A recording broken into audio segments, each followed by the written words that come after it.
Hello, I'm the Pink Phantom, and this is my podcast. Join me as I delve into the world of games and gaming, and especially old school RPGs. Together, let's voyage into the astral realm and check out my Phantom thoughts. In this episode, we hear from Jason, Riley, and Evil Jeff about player agency. And then we go back to the River Keep and see what will the garrison there encounter coming from within the keep itself.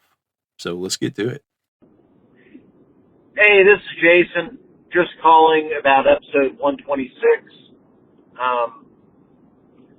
player agency.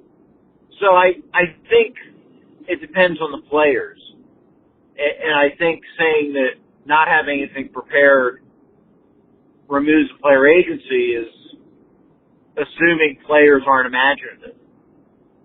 I think if the players are imaginative, they can come up with directions and things they want to do, regardless if the GM has something set up already, and regardless of what's on those random tables.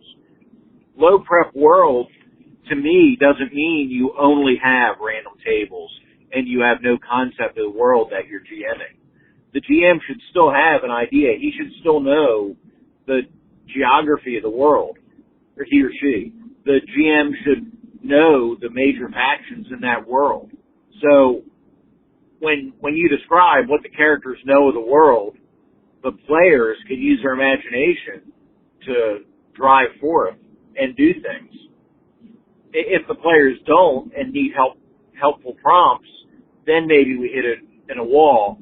But I think we're doing a misservice to players by assuming they don't have the imagination to come up with things to do on their own, because they should know what political things are happening in the world. They should know where, factions are. They should know a forest is dangerous because of bandits or goblins. Those things are things the GM should have available. That shouldn't all be a random table, where you're in this town, but I don't know anything about the town. That's why I roll on the table. I think that's misconstruing a low prep campaign a little bit. I don't mean to be aggressive, and my call's sounding aggressive to me, and that's not my intent. But yeah, so I think we need to be realistic here on what we're asking in the question. Anyhow, thank you for the great episode, and I think I'll leave it at that, and we'll see where the conversation goes from here. Thank you. Hey, Pink Phantom, Riley here. I really enjoyed your latest episode on Random Player Agency. I thought I'd just call in and share my thoughts, although I think they're probably very close to yours, so don't know if they'll be terribly interesting. Anyway, I think a core part of what is fun about the OSR is meaningful player choices. At least that's why I play and enjoy them. And random generation can cause some issues with this. One, I see a common misconception online about the quantum ogre. It's sometimes used to say that random generation is bad or that you can't reuse content. But in my opinion, all that original article is saying is that meaningful choices are important, and you can't have meaningful choices without information and difference in outcome. Imagine you're walking down a corridor and it branches off left and right. The corridors are identical, and at the end is a room with an ogre in it. You can't make a meaningful choice there. There's no information to differentiate A and B, and there's no hint as to the outcome, and the outcome is the same no matter which way you go. At that point, you might as well make it a single corridor leading to the other. But adding some information to the corridors to make them distinct and give you some sort of information about what making that choice would lead to, what sort of outcome you're going to get, and then differentiating the outcome based on that is a good thing. And now random generation has a lot of the same issues where if you're not careful about how you use it, it's hard to give player agency, right? Give them the ability to make meaningful choices. And the common criticism against no prep is this example, I think. You're walking through the wilderness, doing a hex crawl, and as you go, the GM is just rolling up the next hex, right, randomly. And so they're walking through the plains, and then the next hex is a mountain. Okay, that's fine.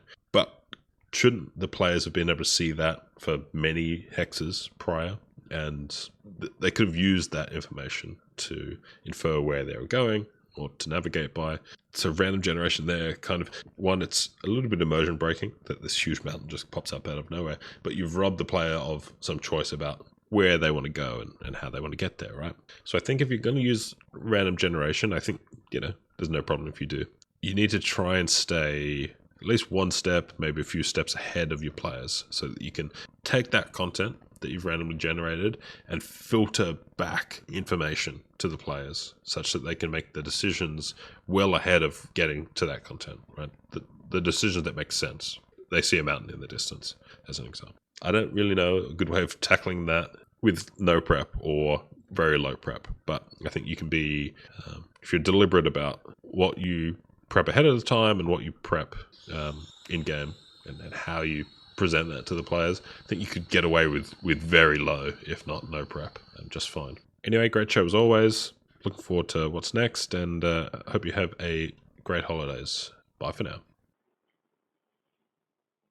Evil Jeff has been summoned. Well, not exactly. I don't think he said my name 3 times, but it was close enough. So yeah, great branch thought on the player agency. And it got me really thinking about randomness there. Can you really have player agency if everything's random? Because really, at that point, it's just reacting to every situation. And I guess you can plot things out, but the story is not cohesive. And I think that's where it fails. There's got to be a little bit of cohesiveness. And if everything's random, then really the GM is going to have to do a lot of work. I don't care how low prep it is. So. All right. Well, great stuff, Phantom. Catch you later. I'm not sure what I can add that you gentlemen have not said pretty eloquently. I think Evil Jeff did state my actual premise better than I could. My main concern is in a low prep, no prep situation, will there be sufficient details about the world available for the players to make meaningful choices? If you don't know if you don't have information to work with, how can you make a meaningful choice? That was the essence of my question. And I think you guys answered it pretty well and built on that pretty well. And I think Jason made some good points about how, and I think this is a strong suit of the sandbox style of play, that players can make their own direction. They can have their own objectives in mind. And then if you can riff off that, and if you have tables that can build on that and give a direction of what resources are available to them to do that, then conflicts and options will become more apparent. But I do think there does have to be, and Jason pointed this out, and well, all 3 of you pointed this out, there has to be a certain base knowledge of the world available to the game master. Similar to what Riley said about, well, you need to know there's a mountain over here because the players would see that mountain before they get there. But I do think the kind of A, players taking that kind of initiative, and B, a game master being able to tie in that kind of random table, low prep way of playing. It's going to have to be experienced game master, experienced players. If you have a lot of new people to it, that's not necessarily going to be the case. You probably need to have a core module or world book or hex map or something to work with, something with some things built in and already plotted out, not necessarily plot wise, not talking about plot in terms of story, but plotted out instead of like you plot things out on a map. That there are these places of interest, like if you're taking a trip, well, there are these places of interest we can go to as we're traveling to this area, or here are some different places we could go. Which one of these do we want to go to? That kind of thing. But yeah, great discussion. Thank you guys so much for the feedback on this. I think it's fantastic. Really appreciate it. And now, more from my solo AD&D RPG campaign, Tales of the Dragon Slayers. So, in our last episode, we left the River Keep, they had an encounter with some nilbogs, and one of them had essentially absconded with an artifact, the invulnerable coat of Arnd, which the party that the troops had encountered previously had felt compelled to give them because of nilbogism, and the remainder of that party, except for the cleric who had been reduced to 0 hit points and so is laid up for time. The rest of the group was in pursuit of the nilbog to attempt to find a way to recover that artifact. So they no longer have a party of leveled characters with them in the River Keep. And that will be something interesting to pursue at a later time. But now we have a new day, and we have potentially 5 encounters on this day. So we're going to roll to see what time of day these encounters could potentially take place, and then see if they get through the barriers in the keep to get to the troops and have some sort of encounter. So the time frames will be the 7th hour, the 16th hour, that's too high. I've got a 30-sided die instead of my 24-sided die. What do I do with 24? There it is. 13th hour,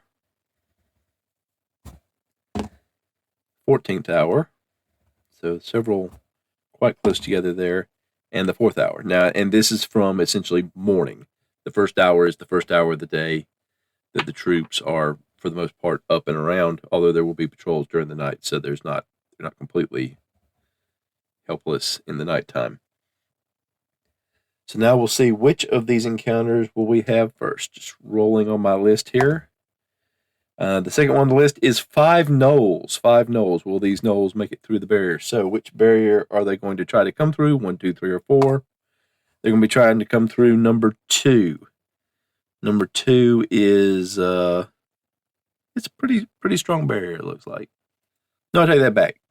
2 is the weakest of the barriers. So yeah, it's not a very strong barrier at all. So this is probably going to be an encounter. This is 4th hour, so mid-morning, so the troops are up and about and active.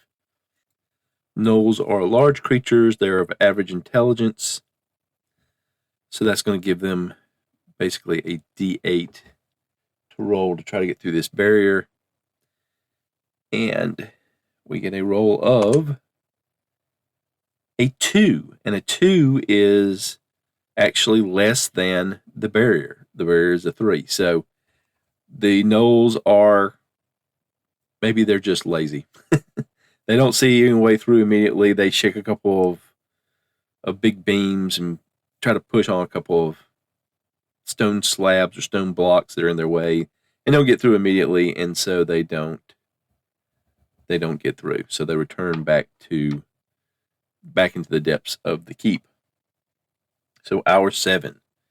So this will be mid-afternoon, essentially. Mid-afternoon. And it will be a group of, that's not a good number, there we go, 2 shockers. Shockers are an unusual creature. So let's see, do they get through? They are medium-sized. They are semi-intelligent. So they're going to have about a D6 to get through here. 1 hit. No, let's see here. Yeah, 1 plus 2. So yeah, they'll be basically a D6. So let's see which barrier they try to get through. Barrier number 1. Barrier number 1 is pretty strong. Let's see if they can get through here. 4, they can't get through that. That's because that barrier's got a 5 on it. So no encounter there.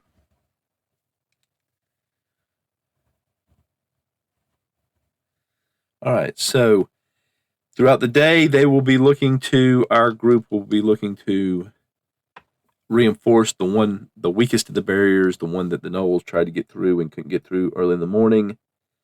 And we have our medium troops with average intelligence. So we're looking at a a D8 minus 1. So let's see what we get here.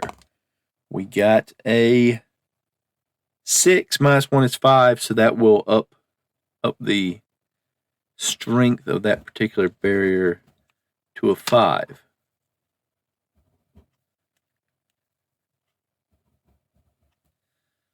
All right, so we got the 5.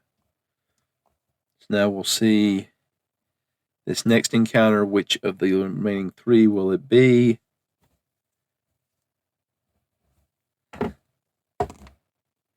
And it will be giant centipedes. Giant centipedes are small. So let's see which barrier they attempt to come through. Barrier number 1. Barrier number 1, again, is pretty strong. Centipedes are 1/4 hit die. We'll round that up to a 1. And they are small and non-intelligent. So 1, 2, 3. So basically a D4. So they would have to score. They can't actually get through this. Well, they get a 1 advantage because they are small. So that will give them that gives them a total of a D4. They can't get through this barrier. So we'll roll it anyway. Nope. Can't get through the barrier. So they squirm around and they kind of wriggle through parts of it and then wriggle back around and go the other way. So the next encounter, an hour later, potential encounter, is going to be mongrel men. Mongrel men. They are medium-sized creatures. They are average intelligence. And they are 1 hit die. So a D8. They'll be trying to get through the 4th barrier, which is the only barrier that the human troops have not tried to improve. They still have the barrier in place that the old group of gnolls that occupy the place have. It's a 5, and it will be effective against these medium-sized creatures, so they don't get an advantage on that. And so a D8. And they rolled a 6 against a barrier of a 5. So that's they're going to push through and also weaken that barrier in the process. And so we will have our encounter with the mongrel men. So let's take a look at the mongrel men. Although not a race unto themselves, mongrel men do not belong clearly to any other race. They are a mixture of many different creatures, each mongrel man having the possibility of blood of humans, orcs, gnolls, ogres, dwarves, goblins, hobgoblins, bugbears, elves, bullywugs, and others flowing through his or her veins. Because of this mixture, they are seldom welcome in lawful or good societies and are usually abused or enslaved by chaotic or evil groups. Such treatment has forced them to develop special skills for survival. This includes the abilities of camouflage and mimicry. When they use their camouflage ability, they were able to hide themselves in their items with great skill. Normally, 1 turn is required for a mongrelman to camouflage himself, another creature, or an item. The chance to remain unknown is 80% plus 1% for every turn spent preparing for camouflage up to the first, up to maximum 95%. Successfully camouflaged persons and items will be unnoticed unless the person or item moves or is touched. So let's see if they are surprised by a patrol, or if they surprise the patrol themselves, or surprise the people. So we're going to go with, here's the roll to see if the mongrelmen are surprised by a patrol. With a 4, they are not. The patrol surprised. With a 6, they are not. So no surprise either way. So they're not going to have the opportunity to use their camouflage as they push through. Mongrelmen are lawful neutral. For every 10 mongrelmen, there'll be at least 1 with 2 hit dice. So we have 11 mongrelmen, so one of them is a 2 hit die per mongrelman. Mongrelmen normally lived in areas of large mixed populations. Their lairs are in ruins or deserted buildings, which makes sense. They speak fragmented common mixed with various animal cries and noises. So this patrol meets them, and so let's roll some reactions here. We're just going to roll basic reactions. They're lawful neutral, like I said, so there's not any real positive or negative due to alignment. So we're going to do reaction both for them and for the patrol group. since they are kind of off-putting in appearance, and we'll see how this goes. So, rolling the reaction of the mongrel men to the patrol, it's 48%, so that's potentially negative, 55% negative. And the patrol, I'm going to subtract 10% because of their appearance and see 56. So that goes down to 46. So again, 55% chance for negative. So the mongrel men rolling, and they roll an 84, so it's a positive reaction. And for the patrol, they roll 72, so it's a positive reaction. So they end up having a positive reaction towards each other, so there's some negotiation going on. And the mongrel men are just trying to get out, I'm going to say. And the patrol agrees to escort them out. So there is no combat here. They just leave the keep. All right. So that brings us to our last encounter. And this one is 7 land lampreys. And whenever I see land lampreys, of course, being the child of the 80s that I am, I want to go land shark. Because the picture in the Monster Manual 2 is a large eel type critter, but it's crawling around on land instead of in the water, and that immediately says things that are on land instead of water, land shark. These are non-intelligent.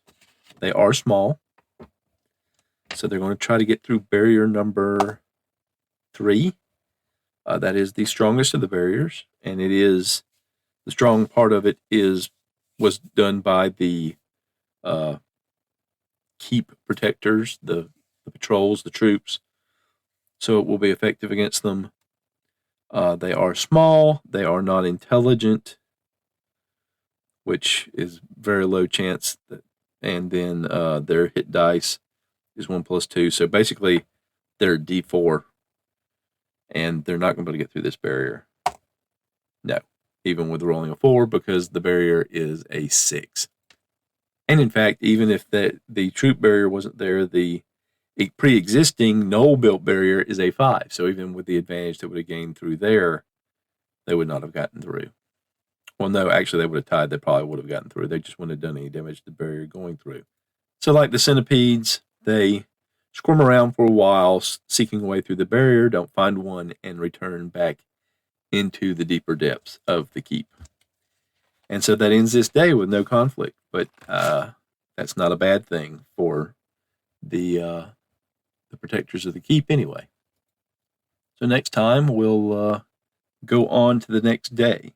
And I don't think I've mentioned, I think I will mention, probably should have, that one of the reasons I'm doing this, and one of the reasons I got tied into thinking what would their encounters would be, is that once I get them basically caught up to where the party is in terms of days, at that point there is a group of hill giants that's supposed to show up at this keep. So, you know, in thinking of what the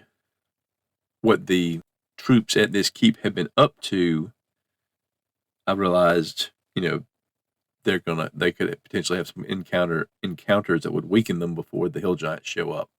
That's one of the reasons I'm doing this. So this wasn't a terribly long thing, but with all the other I've had in the episode, I think I want to end it here. If you have any feedback, any questions, let me know. Hope you enjoyed. The opening theme of this podcast was Strength of the Titans, and the closing music is Late and Out Radio, both from Kevin MacLeod at Incompetech.com, licensed under Creative Commons by Attribution 4.0 license. If you have any thoughts or feedback, you can get in touch with me by leaving me a voice message on my Google Voice number, 864-209-1441. That's 864-209-1441. Or through SpeakPipe at www.speakpipe.com/Phantom Thoughts. That's www.speakpipe.com/Phantom Thoughts. Or you can send me a message or an audio file on Discord, where I can be found the Pink Phantom, or through email, phantomthoughtspodcast@gmail.com. That's phantomthoughtspodcast@gmail.com. I don't have to play or read your feedback on the podcast if that is not your preference. Just let me know.